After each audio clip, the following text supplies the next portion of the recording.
Thank you. Welcome to this session. In this session, we are going to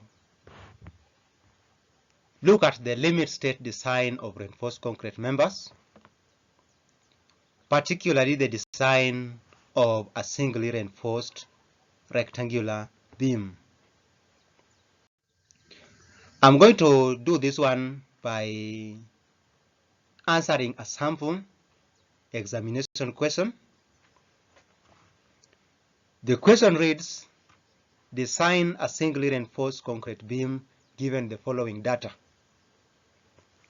The data provided include a clear span of 3 meters, width of supports 200 millimeters, working live loads 6 kilonewton per meter, characteristic strength of steel 415 newton per millimeter squared, characteristic strength of concrete 20 newton per millimeter squared, load factor for live loads and dead loads 1.5, and the unit weight of concrete as 25 kilonewton per cubic meter. Such a question is going to be handled by the following steps. Step 1 is to determine the minimum depth of the beam, that is D minimum. From BS 8110, it is stated that a minimum depth or span depth ratio for a rectangular beam is equal to 20. Therefore, we are going to use the formula span over D min is equal to 20. If we calculate that one, we are going to get a D min of 160. To get overall depth, that is capital D, we have the D min plus the cover. So that is a cover of 40 as provided in the BS 8110. So if you add that one to 160, you get 200 as the overall depth. The breadth of the beam is going to be as the weight of the supports, that is 200 millimeters. Effective span is going to be given by the clear span plus effective depth. A clear span was provided there as 3 meters. You convert the units into millimeters, that is 3000, plus effective depth, which we calculated to be 160, the D min. You get 3160. A value 13.106. The next step is to provide for the distribution bars. Remember, this beam is singly reinforced. So in the singly reinforced beam, we only design for the tension bars. Other bars are provided, only that with a check. So in the provision for the distribution bars, we are going to check the AST mean, the area of steel in tension, the minimum. So that one is going to be given by 0.85 BD over FY. If you calculate that one, you are going to find a value of 66. If you check in the BS 8110, you are going to find that the amount of steel corresponding to 66 is 2 bars of 10 millimeters diameter. So you are going to conclude that provide 2 hanger bars, each of diameter 10 millimeters, in the compression side of the beam. The next step is to check for shear. In the checking for shear, we are going to calculate the permissible shear. The calculation for permissible shear is given by the maximum shear force divided by BD. Remember, the maximum shear force we have calculated as 16.59. If you divide that one by 200 by 160, you get a value of 0.518. Then you calculate for the percentage of steel in tension, PT. The calculation for percentage steel in tension is given by 100 AST over BD.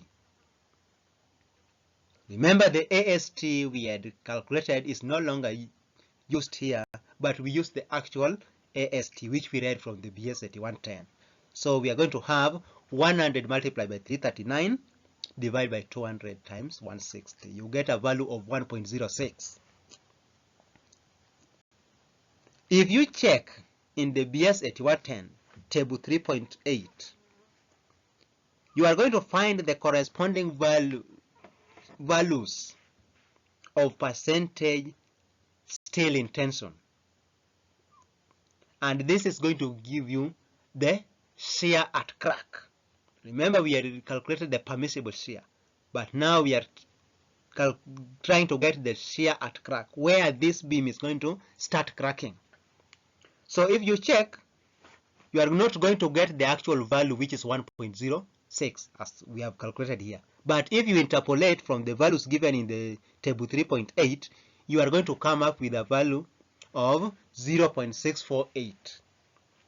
If you compare the shear at crack and the permissible shear, you find that the shear at crack is greater than the permissible shear. That is 0.648 is greater than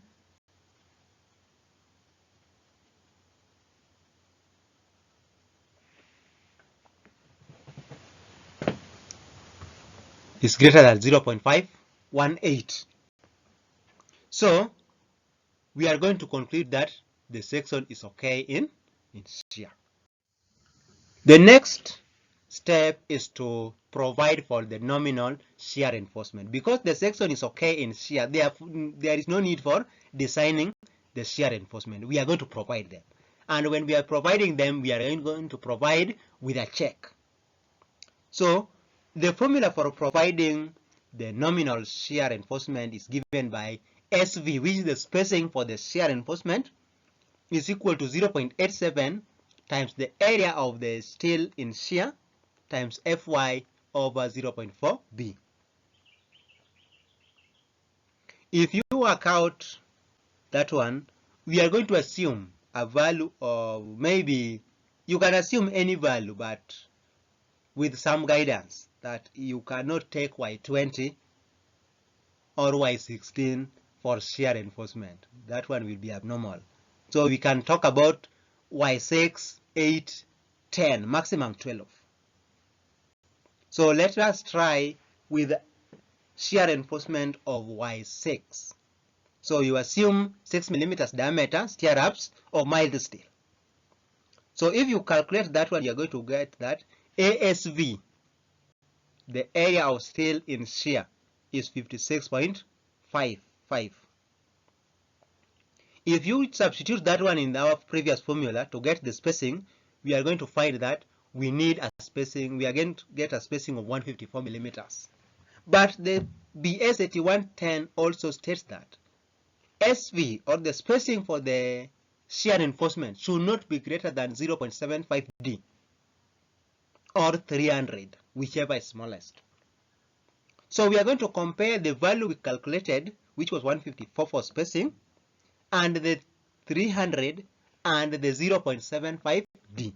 So 0.75 D in this case is going to be 0.75 times 160. D was 160. So we are going to find that the smallest value there is 120. So we are going to adopt a spacing of 120. The next step is to check for deflection. In the check for deflection, we are going to use the formula L over D maximum is going to be given by L over D basic times the compression factor times tension factor times the flange factor. But L over D basic for the rectangular beam is always 20. So we are going to get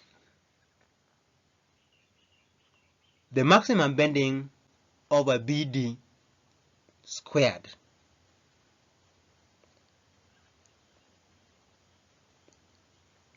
This one is going to give us a value of 2.6. If we go to table 3.1 of BS 8110, we want to calculate the tension factor. Because this member is only reinforced in the tension side. So we are going to get the KT, tension factor. If we interpolate, we are going to find a tension factor KT of 0.96. We can round that one off to be 1. Because this section is not reinforced in compression, and it is not a flanged section, therefore KC and KF remains 1. They are not there. That is, they are a unit. Therefore, LD max is going to be given by 20 times 0.1 by 1 by 1 by 1. That is 22. To calculate the LD provide, the actual LD, we find the effective span over the actual depth, which was 3.16 over 160. We get 19.8.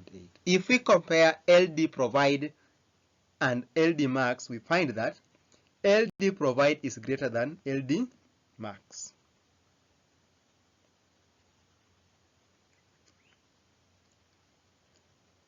Therefore, the section is said to be okay in deflection. The final step is to design or to draw the section as per the design. So if you can see the drawing there, we have the cross-section of the beam and the plan of the beam. In the top side, we have 2 hanger bars of Y10, and in the bottom section, in the that is the tension, we have 3 bars of Y12. That is how to design a singly reinforced rectangular beam. Thank you.